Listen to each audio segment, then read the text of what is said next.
음식은 약일까 독일까 라는 거는 혹시 생각해 보셨어요? 음식이 약일까 독일까? 예, 되게 특이한 질문이죠. 예, 약이라고들 대체로 생각하시죠. 특히 우리나라는 그런 말 있잖아요. 밥이 보약. 그죠? 네. 또 뭐 옛날부터 내려오는 얘기 중에 약식 동원이란 말도 있고 의식 동원. 이건 사실 중국에서 들어온 얘기입니다. 약일까 독일까? 자, 이제 이번 시간에는 음식이 약일지 독일지에 대해서 살펴보시는데 그 전에 하나만 먼저 짚고 넘어가겠습니다. 토마토죠. 네. 가지에 붙어있는 토마토는 별로 볼 기회가 흔하진 않은데 요새는 마트에도 가면 많이 있더라고요. 근데 토마토가 좀 길쭉하죠? 네, 길쭉한 토마토입니다. 저런 토마토를 이제 작게 만든 경우에는 대추 토마토라고 그러죠. 근데 원래는 이제 작지 않고 이렇게 크지는 않겠지만 그래도 한 주먹 반만한 사이즈 또는 뭐 거의 큰 거는 주먹만한 사이즈들도 이렇게 길다라는 게 있어요. 그걸 뭐라고 그러냐면 이제 서양에서는 플럼 토마토라고 그러거든요. 그러니까 이제 플럼 토마토가 좀 작은 사이즈로 나오는 경우는 우리나라에서 대추 토마토라고 부르는 그런 녀석들입니다. 그래서 저런 토마토로 소스를 만들면 이렇게 생긴 토마토는 과육이 많고요. 속에 씨 부분이 좀 적어요. 토마토는 씨하고 젤리 부분이 신 거예요. 그래서 제가 사실은 초등학교, 중학교 때도 요리하는 거를 되게 잘할 줄 모르지만 좋아했었어요.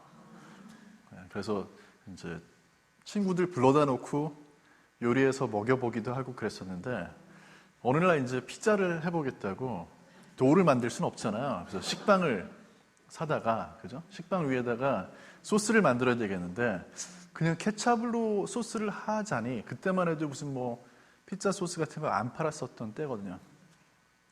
근데 그냥 케찹으로 하면 케찹은 너무 달기만 하고 아무 맛이 없잖아요. 그래서 뭔가 좀 멋지게 만들어 보겠다고 토마토를 갈아서 넣었어요. 맛이 하나도 없습니다. 굉장히 쉬워요.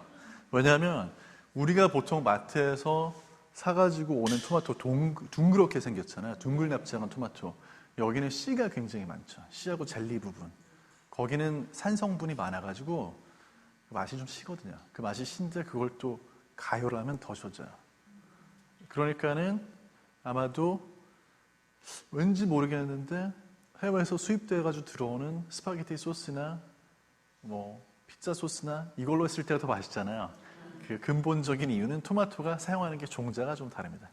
그래서 이탈리아 사람들은요 이렇게 생긴 토마토를 박스로 막 5박스, 6박스씩을 연중 이맘때 사요.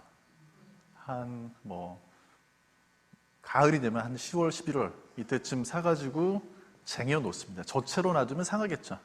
그래서 저거를 이제 뭐 퓨레 만든다고 하죠. 그래서 물에다 이제 살짝 데쳐가지고 껍질은 벗기고 잘 쟁여놨다가 연중 내내 쓰는 거예요, 그걸.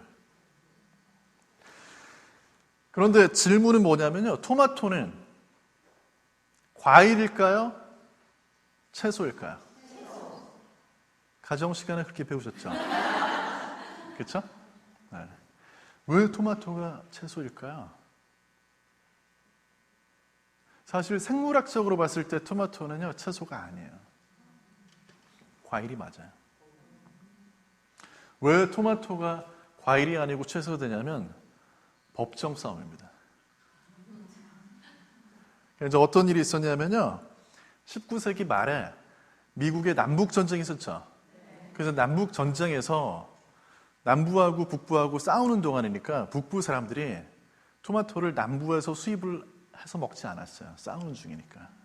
그래서 이제 뭐 버뮤다라든지 주위의 다른 나라 토마토를 수입해서 그걸 먹었었거든요. 근데 전쟁이 끝났어요. 자, 전쟁이 끝났는데 남부 사람들이 다시 북부에다 토마토를 팔아야 되겠는데 그냥 해서는 가격 경쟁력이 없잖아요. 그래서 뭔가 좀 막아야 되겠다. 그래서 해외에서 들어오는 토마토에 관세를 매기자. 그런데 그냥 토마토에 관세를 매기자 그러면 반발이 있을 게 불을 보듯 뻔하잖아요. 그래서 법을 어떻게 했냐면 자, 채소에는 관세를 매기고 과일에는 관세를 안 매기고 그래서 토마토를 수입하던 수입업자가 재판을 걸었어요. 왜 토마토가 채소냐, 과일이지. 그래서 그게 재판이 정말 웹스터 사전을 펴놓고요. 과일의 정의 읽고 채소의 정의 읽고 이러면서 5년 동안 재판했어요. 5년 동안. 그랬는데 결국 생물학적으로 또는 식물학적으로 보면 과일이 맞는데 우리가 먹을 때 요리에 토마토는 채소처럼 쓴다. 그래서 채소다. 그래서 채소가 됐어요. 우리나라에서는 사실은 우리나라에서도 관세법상으로는 저게 채소로 분류가 되거든요. 아직도. 그런데 법적으로는 채소지만 우리나라 사람들이 토마토를 먹는 방식을 곰곰이 뜯어보면 우리나라에서는 과일이 맞아요. 그래서 마트에 가보시면 마트에 과일 코너에 토마토가 있죠. 그게 맞아요. 왜냐하면 토마토 이렇게 자랑할 때 뭐라고 자랑해요? 토마토 얼마나 단지. 그죠? 왜냐하면 과일이니까. 원래 토마토는 채소로 먹을 때 채소로 사용이 되는 이유가 뭐냐면요. 여러분들 MSG에 대해서 많이 들어보셨죠? 네. 그죠? MSG가 제일 많이 들어있는 음식 중에 하나가 토마토예요. 네. 동양에서는 우리가 다시마에 많이 들어있잖아. 네. 서양에서는 토마토에 많이 들어있는 거예요. 그래서 토마토에 MSG하고 그다음 황화합물이 많이 들어있어가지고 맛이 고기 맛하고 굉장히 잘 어울려요. 자, 그래서 토마토는 분명히 과일이 되기도 하고 채소가 되기도 하는 거야. 미국에선 채소가 맞는 거고요. 우리나라에서는 과일이 맞는 거예요.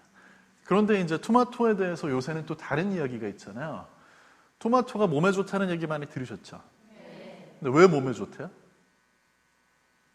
거기에 들어있는 어떤 성분 얘기가 나오잖아요.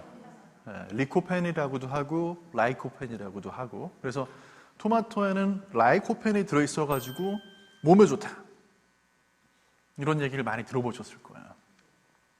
그러니까 요새는 어떤 성분에 대한 이야기가 굉장히 많이 나옵니다. 그래서 음식이 그러니까 심지어 제가 좋아하는 팥죽집에 가도요. 팥죽이 왜 몸에 좋은지가 동의보감 효능부터 시작해가지고 네, 거기에 팥죽에 뭐가 들어있고 성분으로 얘기를 해요. 근데 토마토에 대한 거는 토마토를 가공해서 파는 회사들이 규모가 굉장히 크거든요. 그래서 연구가 여러 가지로 많이 진행이 됐습니다. 그런데 그렇게 특정한 성분 때문에 음식을 먹는 게 과연 지혜로운 일일까요? 하는 점은 한번 생각을 해봐야지 돼요. 그러니까 왜냐하면 토마토를 비롯해서 어떤 음식이든지 간에 그 음식에 어떤 성분이 들어있으니까 좋다. 어떤 성분이 들어있으니까 먹어야 된다라는 얘기는요. 사실 100년도 안 된 거거든요. 이것도.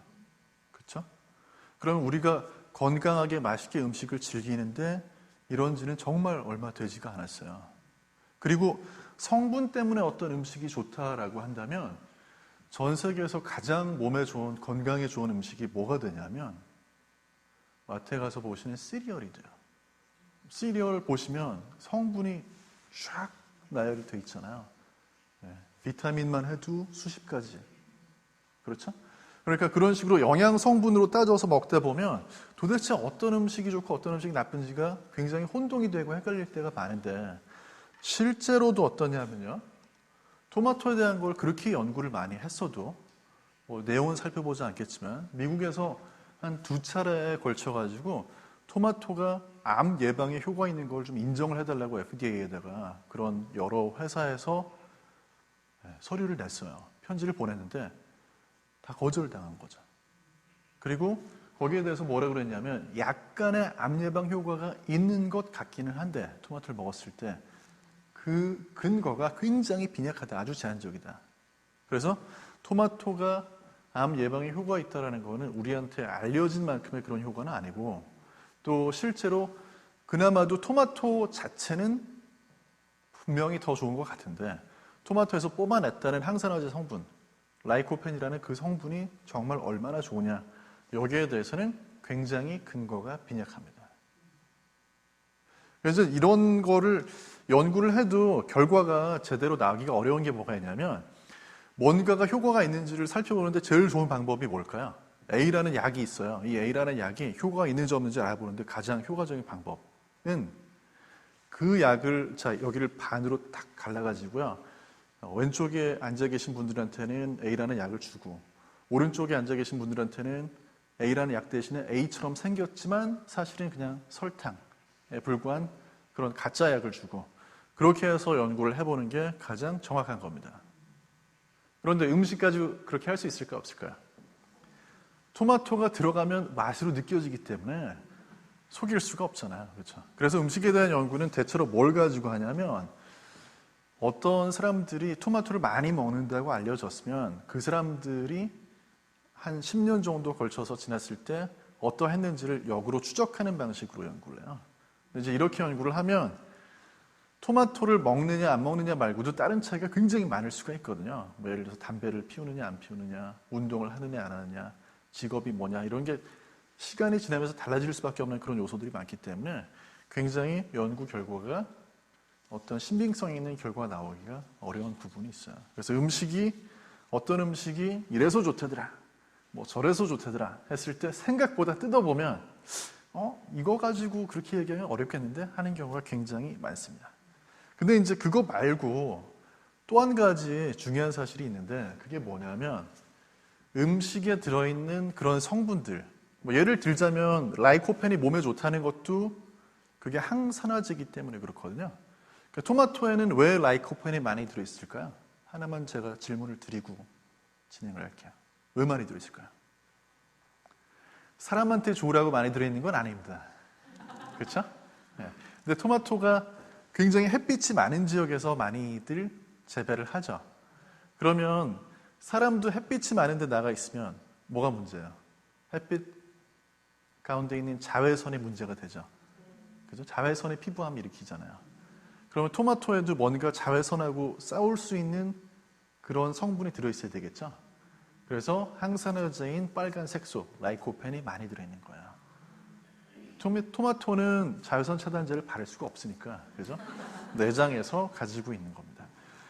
그래서 음식을, 특히 우리가 채소하고 과일을 많이 먹으면 좋다는 이야기가 많이 나오는 거는요, 그 안에 굉장히 다양한 종류의 항산화제가 풍부하게 들어있기 때문에 그래요.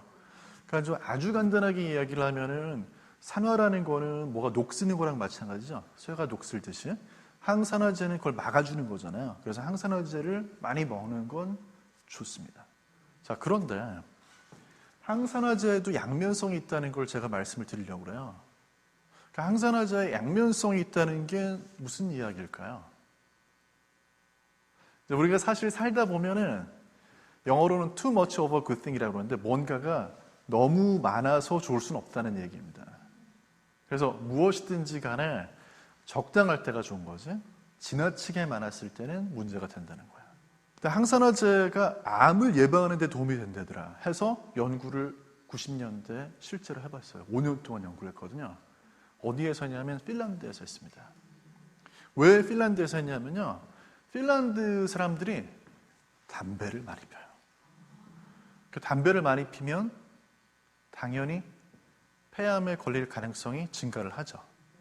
그래서 담배 피는 핀란드 사람들을 대상으로 해가지고 항산화제를 주고요, 안 주고 그냥 항산화제 아닌 가짜 약을 주고 5년 동안을 계속 연구를 해봤는데 누가 폐암에 더 많이 걸렸을까요?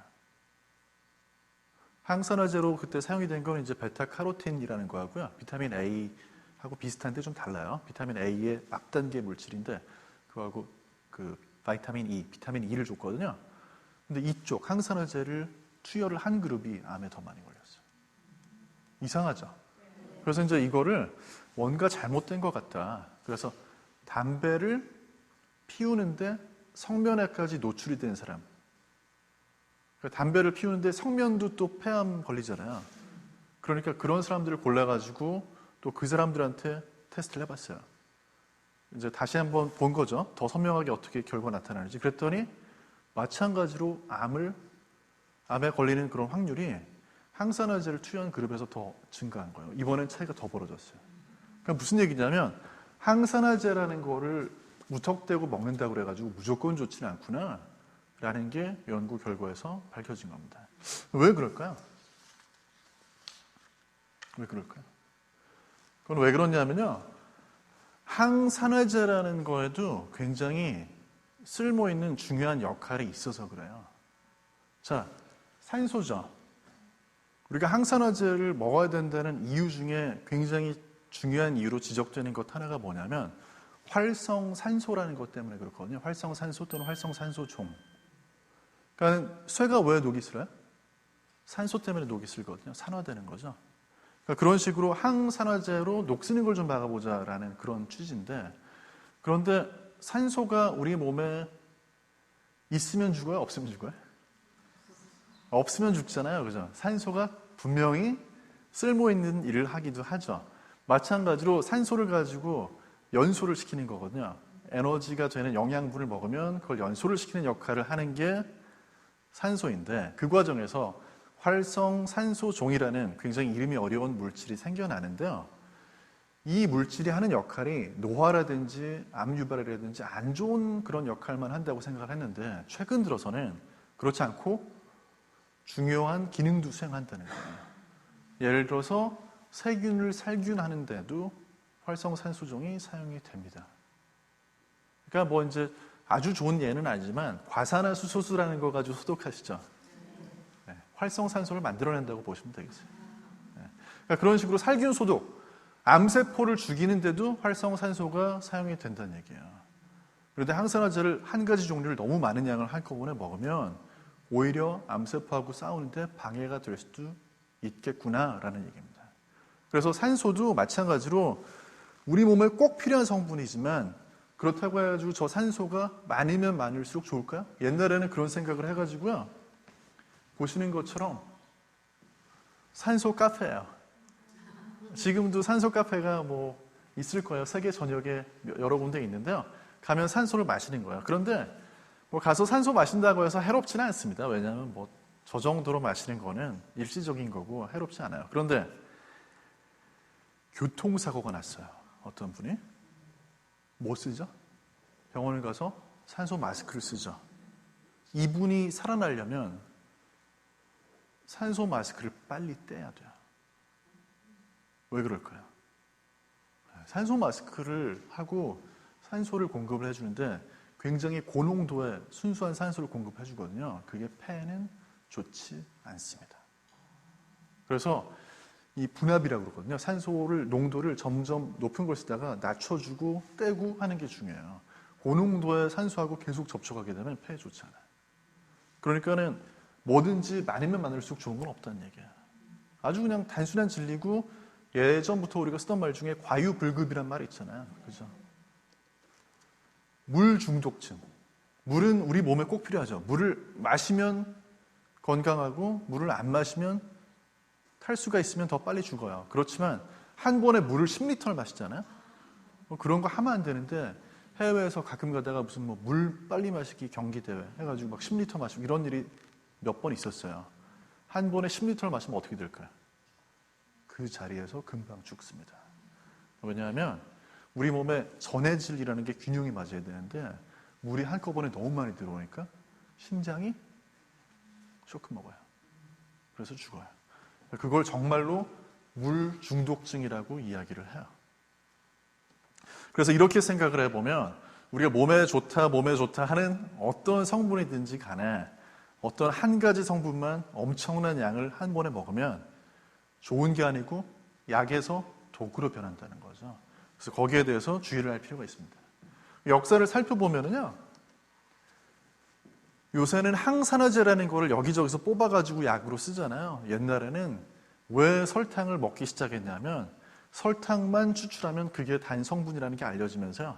그러면서 설탕만 뽑아내기 시작을 했고, 그게 장사가 되니까 엄청난 양의 설탕을 만들기 위해 가지고 섬을 싹 쓸어버리고 사탕수수 재배하는 농장을 만들고 아프리카 가가지고 노예들 데려다가 굉장히 막 착취하고 노동력을 그렇게 된 거야.